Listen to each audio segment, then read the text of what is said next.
Free your mind now. Be part of People's Pan-African Parliament, the Pan-African Pyramid Debate with your speaker, Andrew Irumba Katusabe. A very good evening, ladies and gentlemen, and welcome aboard. Welcome to another edition of the Pan-African Pyramid Show here at Fairway Hotel. We sit here every Friday from 5 to 8 p.m. But last Friday we were at Kampala University. We are discussing the decolonization and development program for Africa.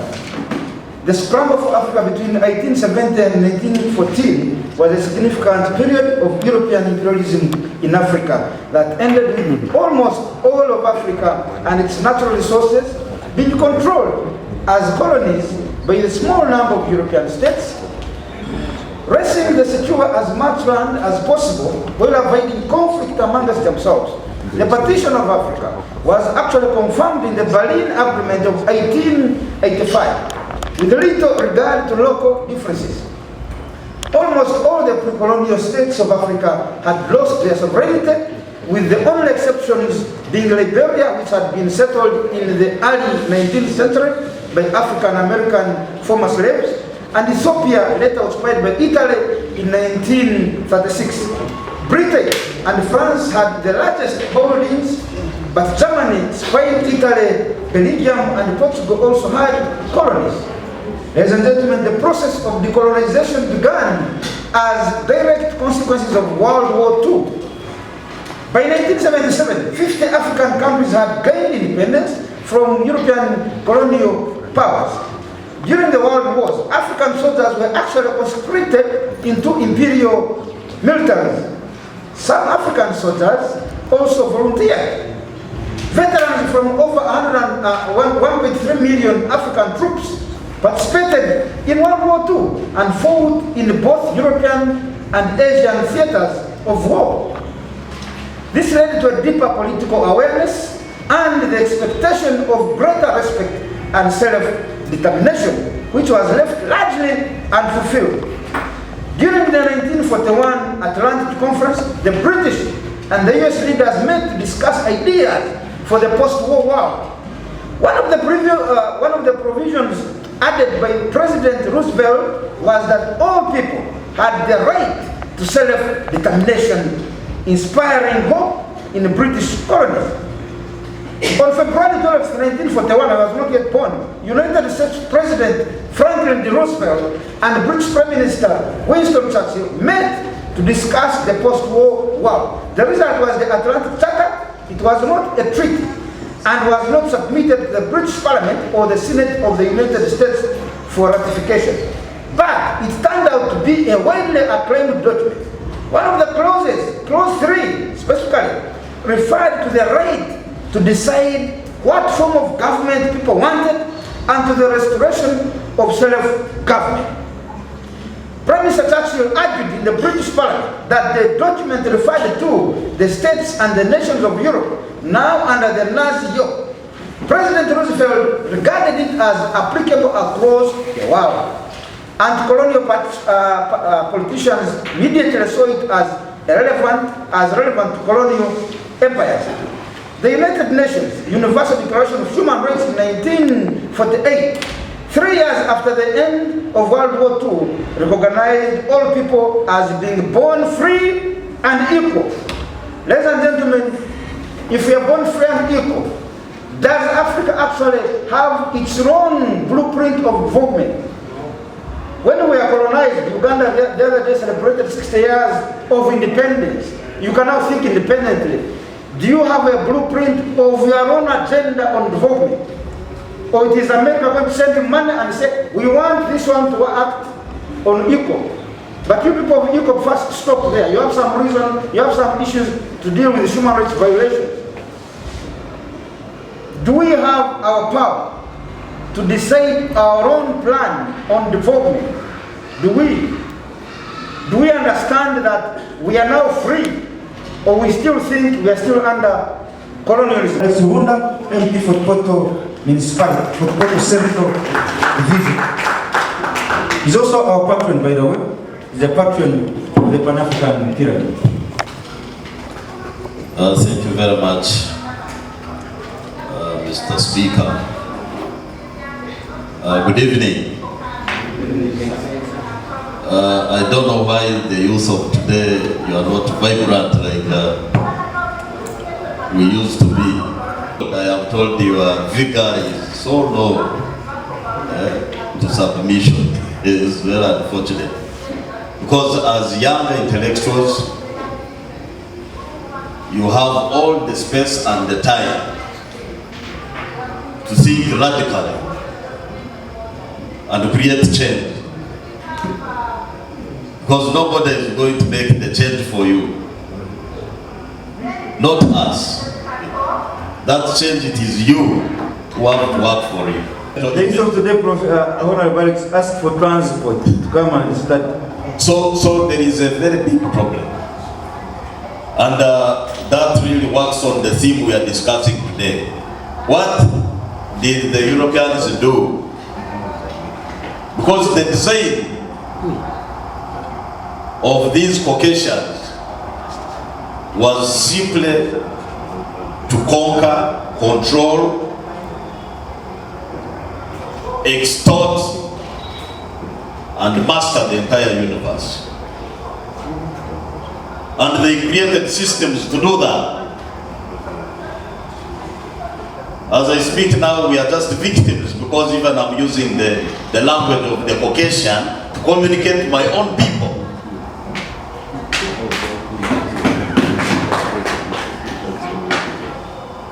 And we feel proud about it. Can you imagine there is no single white person in this place, but they have forced to speak English? And we are talking about Pan-African, pyramid, Pan-African, free your mind. I have just been hearing that. Free your mind now. Free your mind now. English. So even the language, because the fact that you begin thinking through an external language, that in itself is a deficit in your mindset. So there is a crisis. But what disturbs me is up to now, we have not had the scarcity of information and knowledge on what has made us stagnant as Africans. Every fact is there, all the knowledge is there. People have talked and talked and talked and talked. What is the problem? Why are we failing to be the owners of this continent?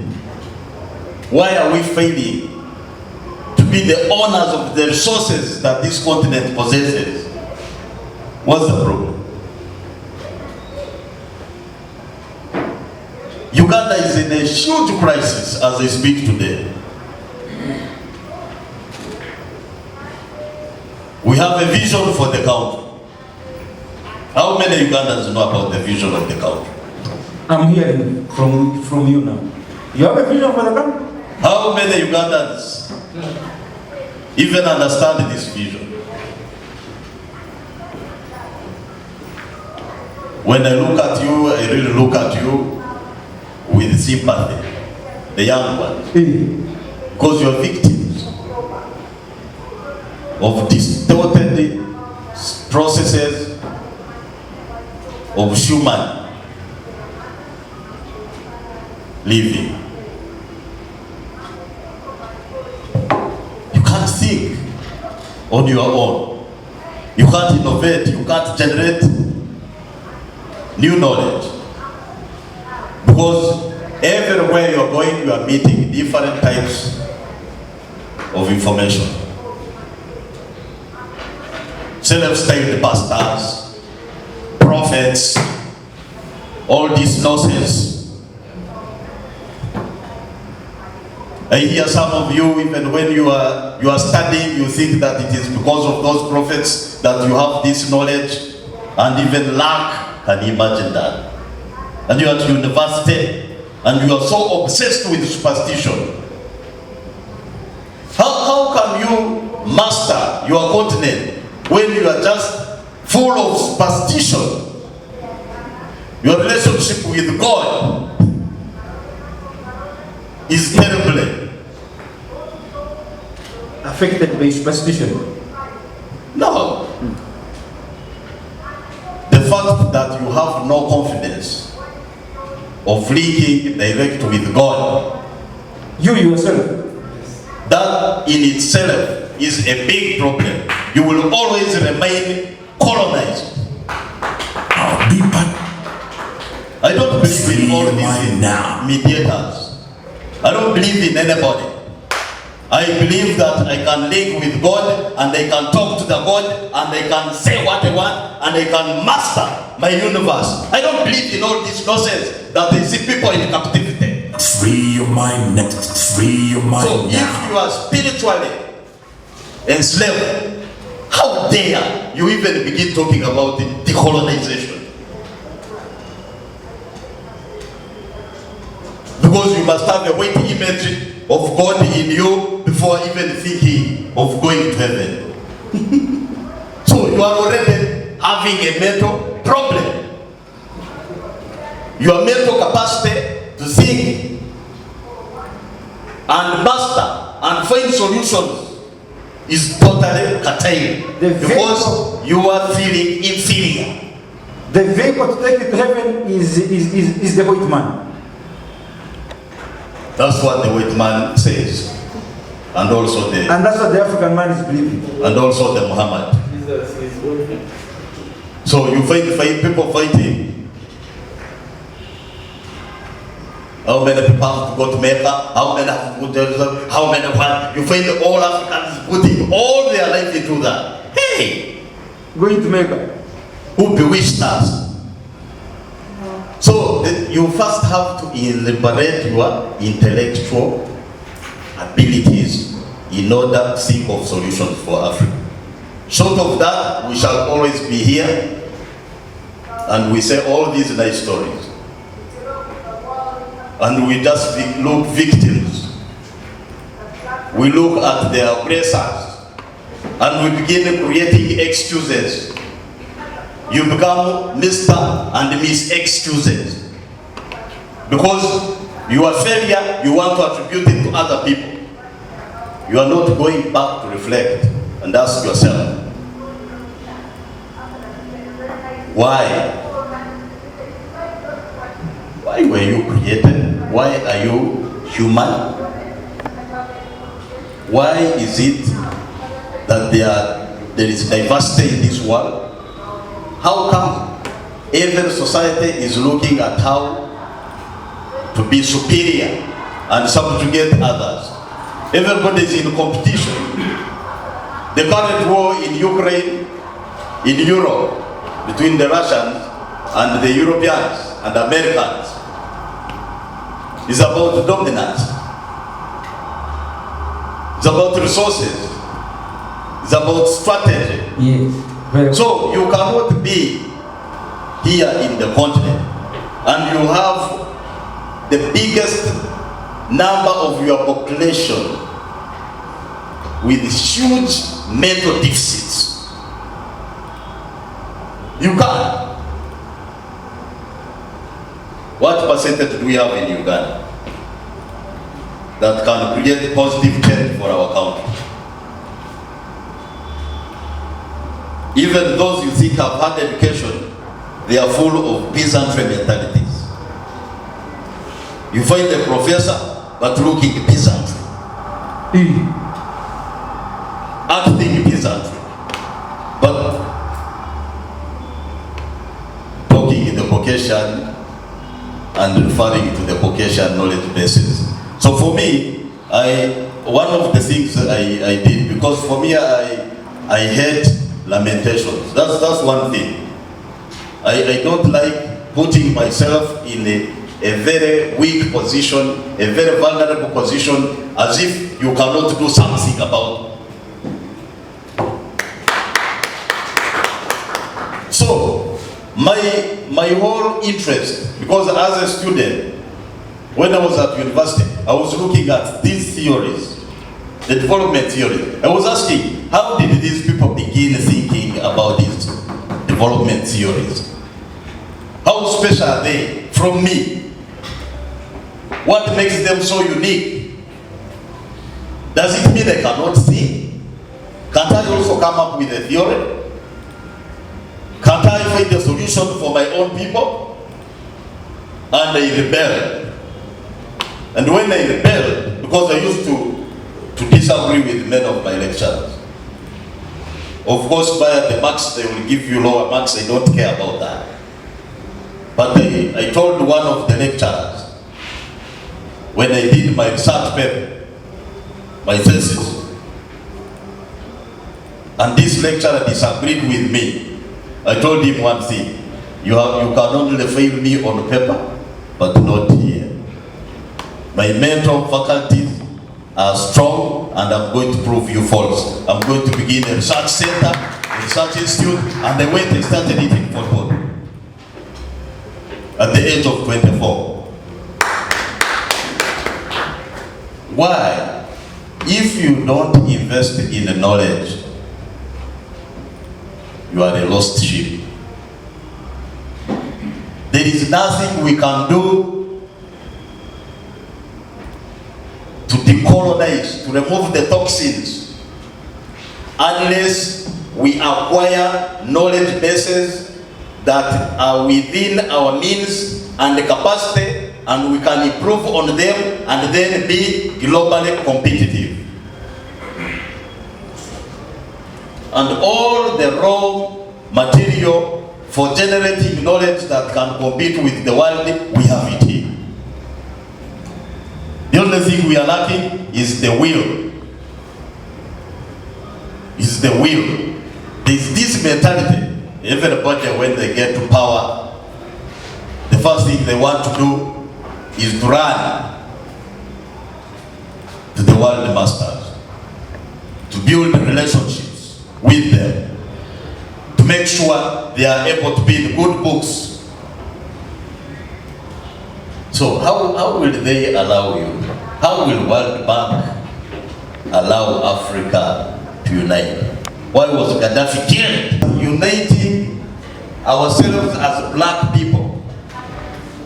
If you look at the critical mass that we need of the scientists in Africa, we have the number. But because all these scientists are scattered in smaller confines which these Europeans design, we cannot come up with rocket science. We cannot galvanize the resources, put the resources together as a continent, and be competitive so that we can also go to the moon and to the Mars. So imagine if all the scientists of Africa were put together.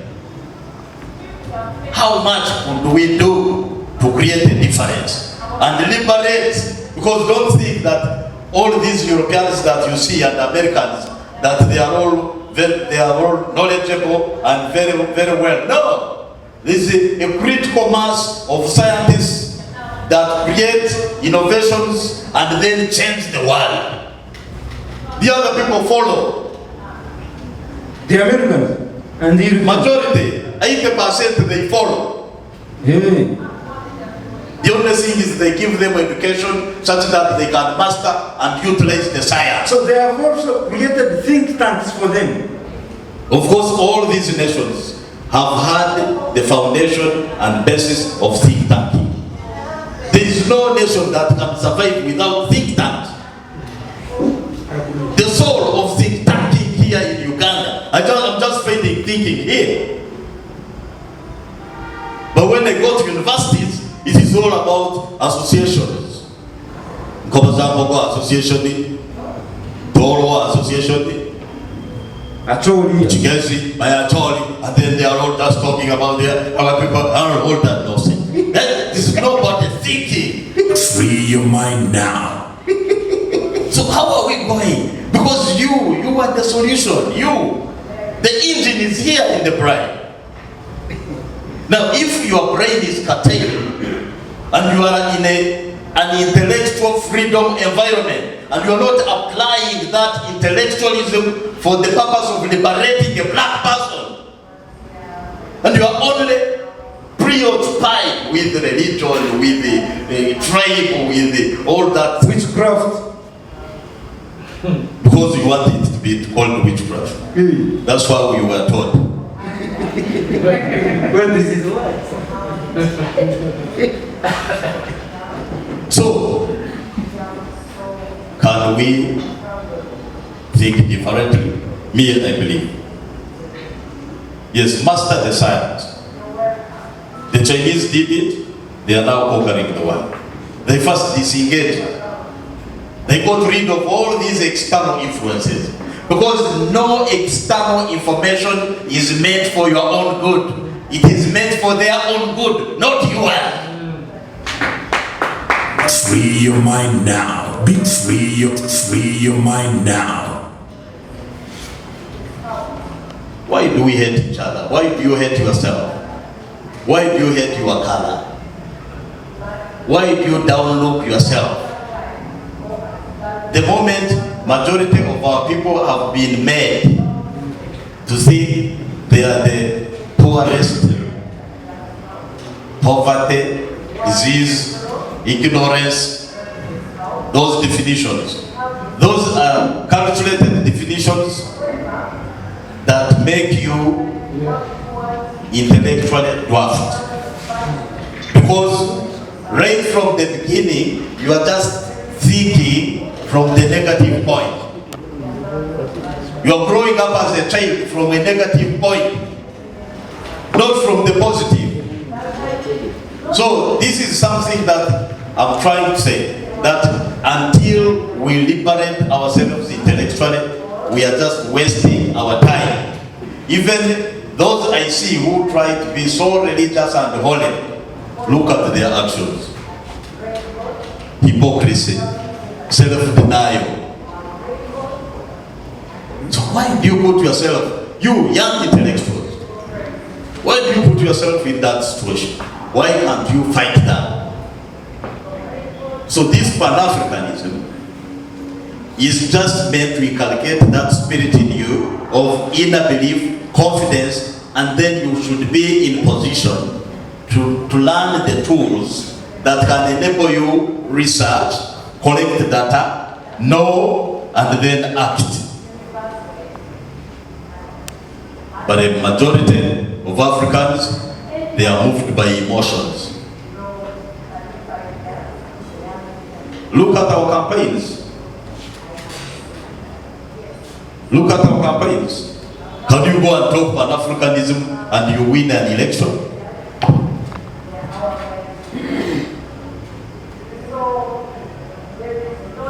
This democracy which they have extended, do you know how much cost it has had and the toll on us?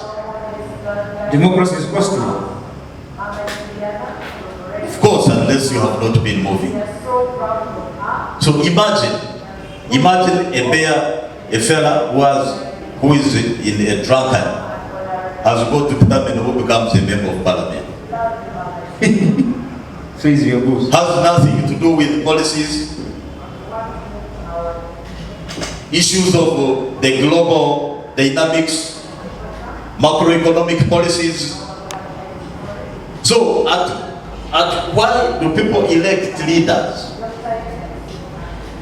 So these Europeans, with their designs, they set up systems that are directly linked with their development and culture and deposit it on us, and then they think we are going to walk at the same level. That's hoodwink. Hey. So you just become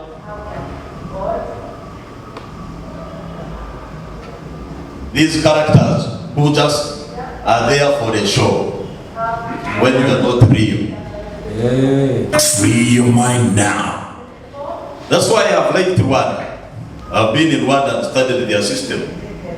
They just did their homemade democracy. The members of parliament in Rwanda, they don't suffer with voters. The parties just appoint them. And nobody has to call you for school fees, call you for... You can imagine that. you know at this level, you are supposed to be at the policy level of the country. You are supposed to think for the country, make laws, and all you are preoccupied with are petty demands. And then you think that you are going to fight decolonization, this colonization, imperialism. When is the time for African intellectuals to sit and think without all these encumbrances? You cannot think, innovate, come up with new technologies without having space that allows you that time and the environment to do so. You're in attending school fees demands. So you are a professor, but you are having petty demands, because the whole tribe knows our son became a professor, so he has to help us. When will this professor begin innovating? When you are chasing daily bread, you are running around every day to make the ends meet. You are worried about even the school fees of your children. So when will you? You see, when we talk about think tanks, we are talking about, if you go in history, you are going to find that the world thinkers, those first thinkers, they were not people who were married. They had no families. Their whole concentration was about innovations, knowledge. You go to bed thinking about knowledge, you have no wife disturbing you. You are only thinking about that discovery that you must make. But how many Africans can do that? That's why I was telling many of our priests. I was telling them, you are not married, you are here, you made vows. What is making you fight to think for us? It's not just about taking us to heaven. You are now free, you must innovate. Use that time. So, I feel that this topic, first of all, it is so broad. Yes, it has given us general knowledge, but I think we need to begin looking at our internal arrangements that we must solve in order to think for Africa. You cannot think about Africa when actually, as a country, we are torn apart in those small little tribes and almost killing each other over tribes. Tell me of these political parties that we have. What ideology do they possess? Then this colonial democratization. Yes. But now you have Pan-Africanism, you have nationalism. It's powerful. It means there is space where we can think and correct. Have serious ideology. So what is the ideology of Africa? You tell me. So there are issues that we must make. But remember, the fundamental historical bottlenecks that were well calculated and designed. They need serious, determined people with passion and training to change. So when you talk about using force to unite Africa, I don't know from how that can be achieved. Of course, that is a good wish. We can talk of using force, but now which power? Wishful thinking. Which power? The only man who had reached somewhere was Gaddafi. And he was destroyed. Now show me an equivalent of Gaddafi now. So that we think about that. You show me. So we are in a crisis. We have a crisis of human capital. When you are talking of human capital, you're talking about the thinkers. Thinking people. You see, thinking human beings is one of the rare commodities that we have in Africa. And the few thinkers that we have, they are all stolen. They are given money and taken to America and Europe. So we do not have even a chance. The only ones that are left, they are the lamenters, like Lumumba, Professor, who has to run around and talk of all these problems, and it becomes terrible. Me, I am sick. I'm sick of listening to that kind of stuff. Why can't we fix things? What makes us fail to fix? Why? Because the state, when these Caucasians design the state is an apparatus that is meant to create change or stagnation. Now, for the African elite were convinced to lead a lifestyle of the Europeans. To be able to sustain that lifestyle of Europeans, you need a lot of money. And this means that given the economies of our continent, to sustain these African elites, they can only be sustained when they become corrupt. So the state becomes a tool for the few elites to control the majority. And now when you have these elites who are comfortable with the wealth they are making out of the suffering of the majority, there is no way how they can think of uniting Africa or how they can think of liberating Africa.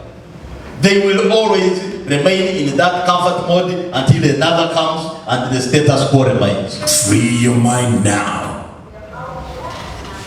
These are serious matters. Any revolutionary person, look when Museveni came and he started talking about the barter trade and talked about so many things. Do you know the sabotage? Do you know how much effort was done on him? Do you know how much they had to work to make sure he gets into their straight jacket? That the whole design, the current African regimes and governments, they can't and they cannot decolonize Africa. Thank you so much. That is impossible. Thank you so much, Honorable Alex Ruhunda. I spent 8 full years. And when I went to a meeting in Cameroon, I found one professor, Barry Wayne, and he was being called an expert on Africa. And he started making his presentation. Eurocentric perceptions of African development. And I was mad, I was hitting the table. I could not even wait for that man to stop. And people thought I was mad. And then I was hitting and saying, stop that nonsense. And then they thought I was mad. The African professors who were glorifying this white professor, they were now thinking, where is this mad guy coming from? Hey, the Africans are not accusing you. Of course, they were just hobnobbing with a white who is an expert on Africa. Free your mind now. Free your mind now. And when I got the microphone, I told Professor Barry White, and they said, you man, I want to warn you, from today, wherever you meet me, never ever call yourself an African expert. You can never be. The real African expert is me. Because I wear this color, you don't.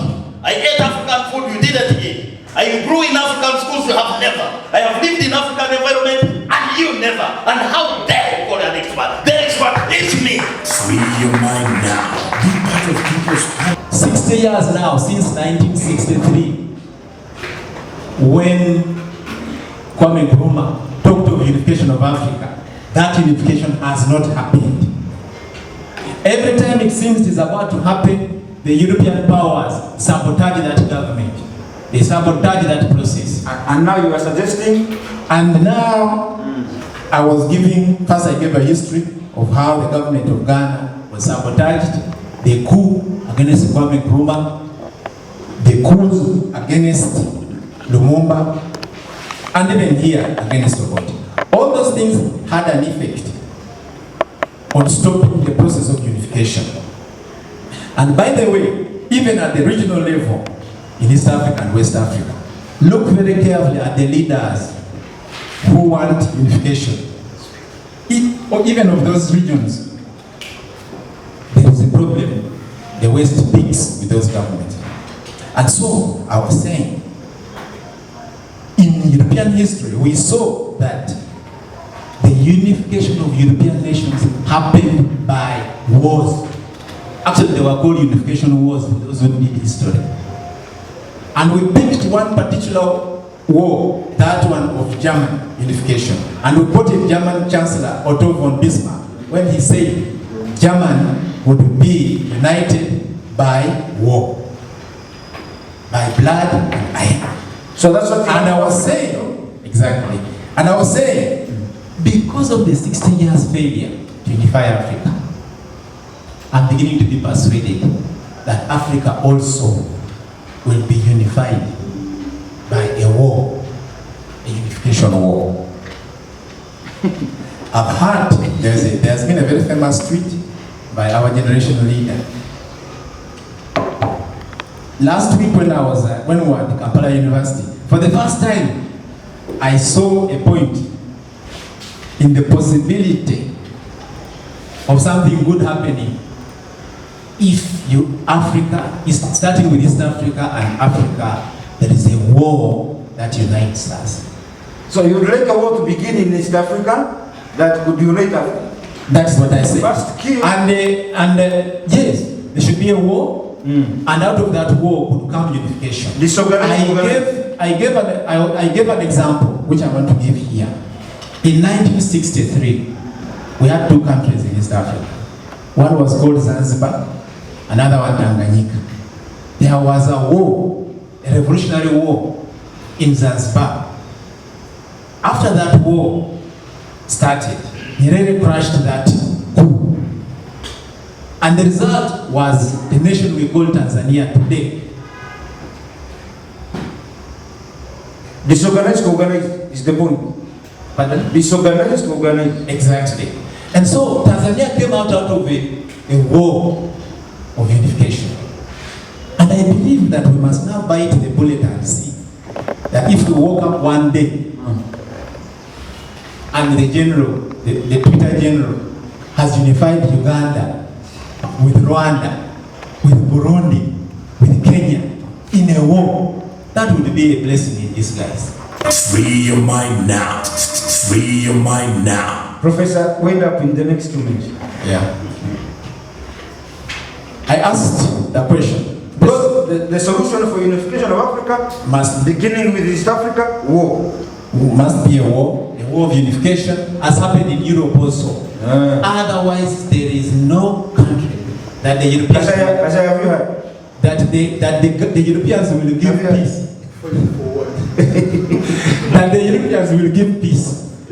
There is no country that the Europeans will give peace and sit and see somebody unifying by protocol, by market. By the way, it is a very big joke to say that Africa is going to be unified by protocols. Last time I saw Rwanda, between Rwanda and Burundi, they closed the border for 5 years.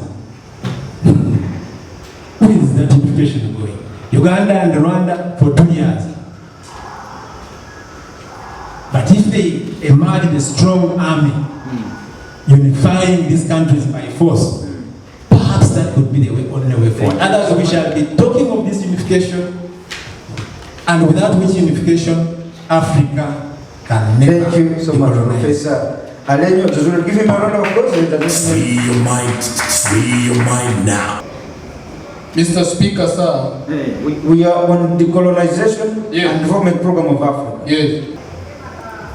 The Africa's problem, Mr. Speaker, is not about Africans. The Africans' problem is not about the imperialists. The Africa's problem is not about the citizens.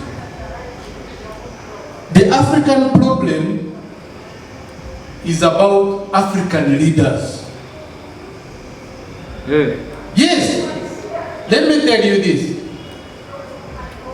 The style of your hair is determined by the shape of your head. If you want your citizens to remain in poverty, they remain in poverty.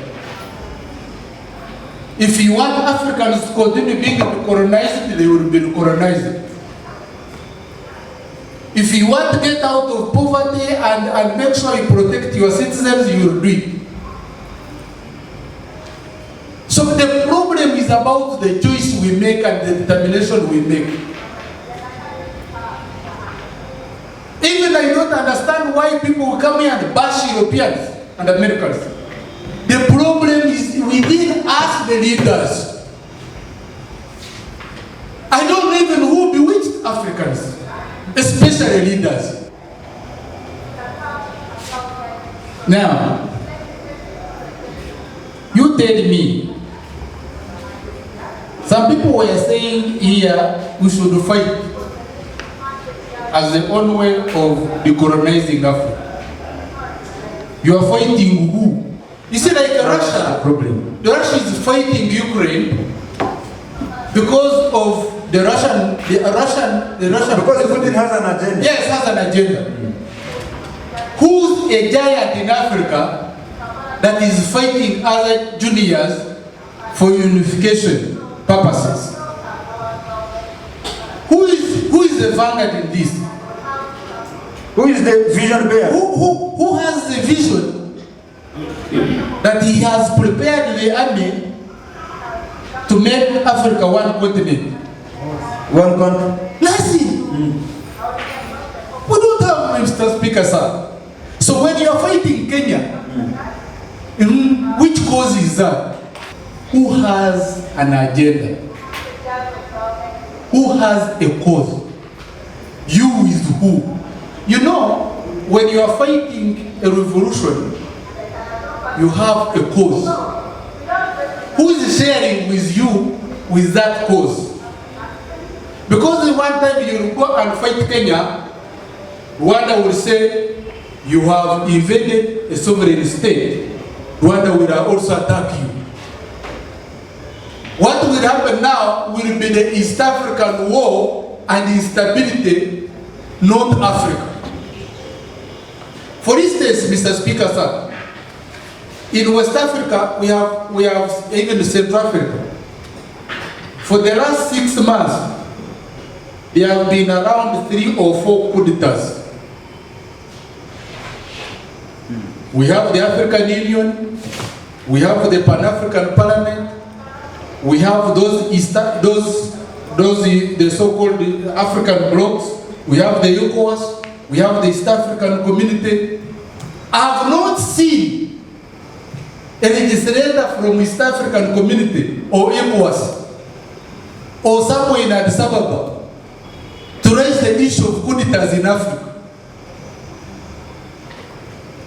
For the last 3 years, or if not 10, people are dying in Ethiopia. Instead of having a conference how to end the war in Ethiopia and hunger, they mobilized multi-billion conference in Kigali to host the Queen. Who bewitched Africans?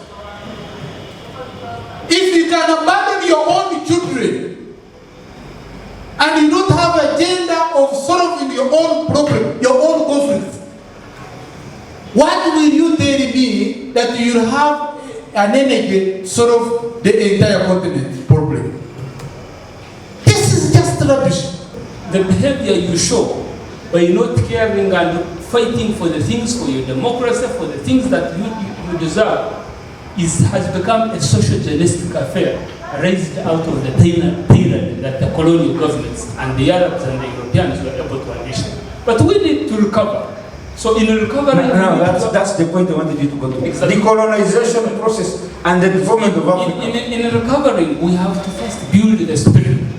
We have to rebuild the spirit and make it a strong spirit. A spirit that believes in itself, a spirit that believes in the impossible, and a spirit that has confidence in itself. When we begin that process, Umuvito Basagam, when we begin that process, self-confidence, construction of our mindset towards the impossibilities, making them into possibilities. When we begin that, because we may speak here, another generation comes and speaks the same. Yes, Mr. Speaker, I am coming to that very shortly. So, here we have diagnosed the problem that they crushed the spirit from us. So we need to rebuild the spirit. And the trainings, very vigorous training, like the ones of patriotism that James Kashia, my comrade, has taken, those are some of the tactics. Now he starts to believe that, yes, I can fight, I know tactics, I know this, and I know that.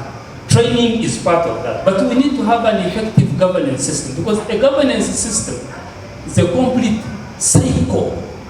The Kashias call they call it a chwembe. It is a cycle, it's a system full of everything. So in this chwembe, in this system that evolves and moves, we look at education, the education that we're giving to our people and ourselves, our identity. Okay. Identity is very important. By the way, today I saw a very famous man, and a Ugandan general, retired now, said to correct a very learned professor of this country, telling him there are no Arabs in Egypt and Sudan. These are Africans who have Arab origin. They speak Arabic, and they have Arabic culture, dressing and food, but there is no Arab in Sudan and Egypt. Also, we need to look at the faith component that I've been speaking to you about. Faith. So, in rebuilding these three, all under a governance system that looks at them, the participation, don't call these things churches bad and poor and all that. No, they are very important in building the spirit in the man to believe in himself that things are possible. And that is very important. And then in my next book that will come in a few years, I've written about 7 things. Lastly will be the economic development. The economic development in trying to raise Africa. And I've written about 7 things. I call them the new indices. Even now, if you don't participate in them, you have nothing to do. And those are the areas of our potential. And if we went on a level ground, yes, there are areas where the West beats us, but there are areas where we are beat ahead.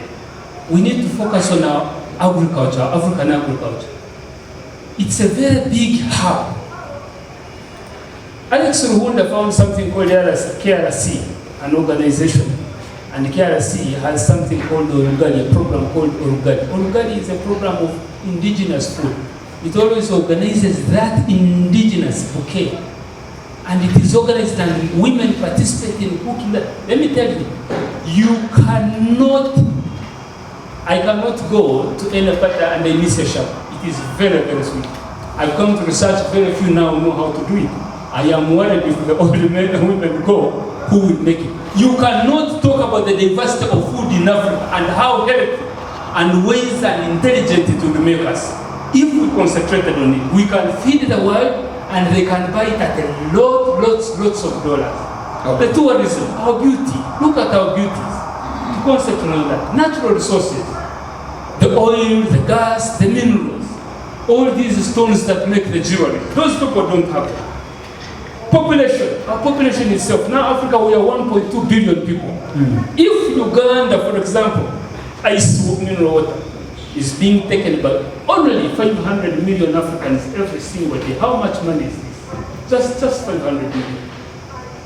But we need to encourage the spirit of buying our own things produced from Africa, from our land. And that is why Pan-African Pyramid and all other Pan-African programs are very important to promoting the program of Africa Free Continental Trade Area. Very important. Congo was renamed because of decolonization to Zaire. But when the other governments came that were brought by the whites, it was reverted to the Democratic Republic of Congo. So we must free ourselves before we come to these people and we face them. Thank you. A few minutes because my time was bited into 2 minutes only.